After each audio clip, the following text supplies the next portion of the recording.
Hi there, it's Louise here of Timeless Craft Mama, and today I'm sharing a scrapbook layout process video with you created for Scrapbook Boutique.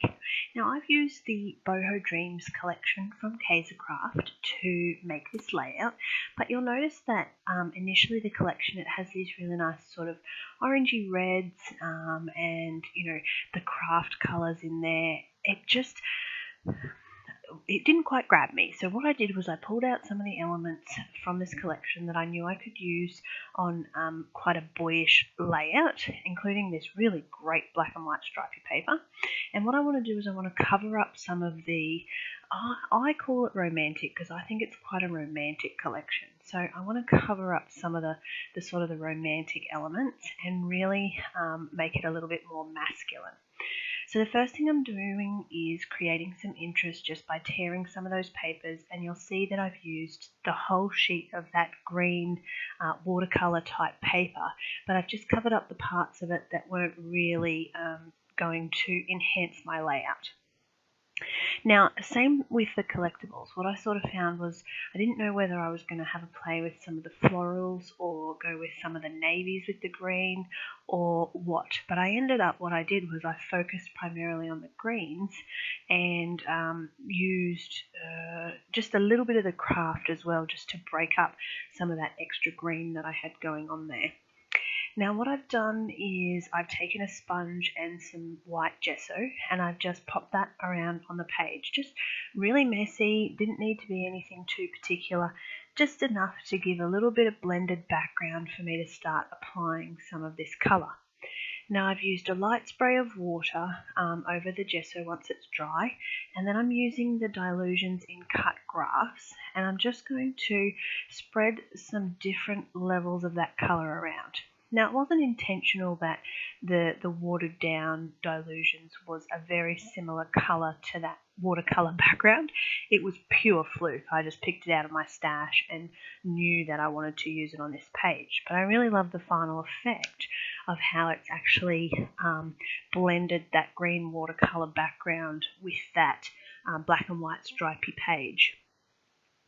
Now I have off camera stitched around the outside of the layout and mounted my photos just on some white cardstock just to help them lift a little bit off that background of the page. Now what I want to do is just fiddle around and work out exactly how I'm going to be happy with this layout, and you'll see that I do actually turn it. Now the reason that I turned it was because the way my journaling was flowing down the page, it wasn't balanced for my particular tastes in layout. So what I wanted to do was to have more of that 3 points of the triangle in the upper section of the layout, and then that little cluster down the bottom. So I did actually end up turning it, and feel free to leave me a comment if you would have preferred it the other way. Whatever is to your taste. This is more just to have a little play with some of the Kaisercraft Boho Dreams Collection. Now, what you're seeing in the bottom left-hand corner is one of my favourite new elements to put on layouts. It's actually something I discovered at my local craft store, and it's for some kind of loom or weaving base to actually use that sort of, I liken it to plasterer's tape. So some people use plasterer's tape on their layouts. I saw this and I really felt like it was going to give good texture, but it was just slightly bigger and slightly thicker than that plasterer's tape. So it gives the same sort of look, and at the moment it's my favourite thing to add to layouts because it really does give such great texture and interest. Now, while I've been talking, sorry about that, is to go ahead and I've built a little banner there just with some twine and some of that craft paper again, just to build interest in that layout and add some colour that's going to break up that green.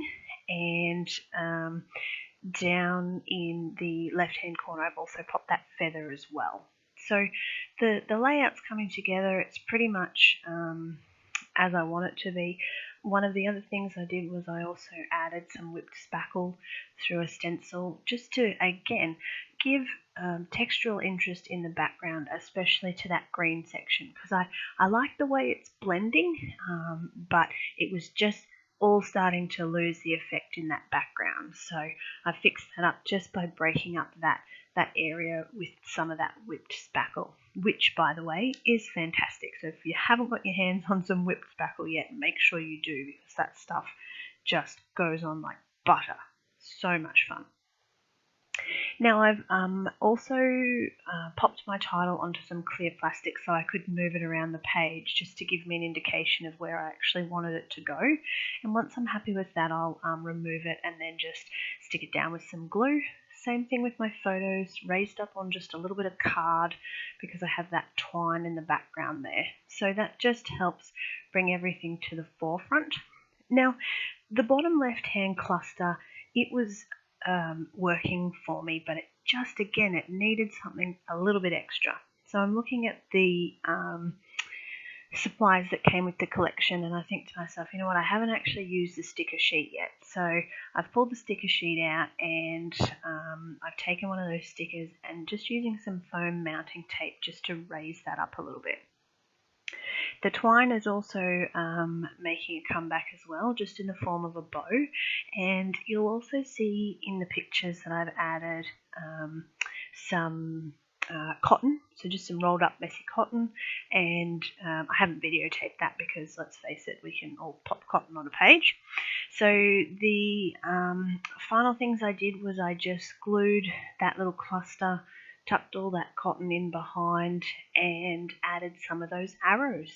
And this was a nice, quick and easy layout that I think is really effective, and I'm so pleased with, especially that blended green background and the story element for this page too.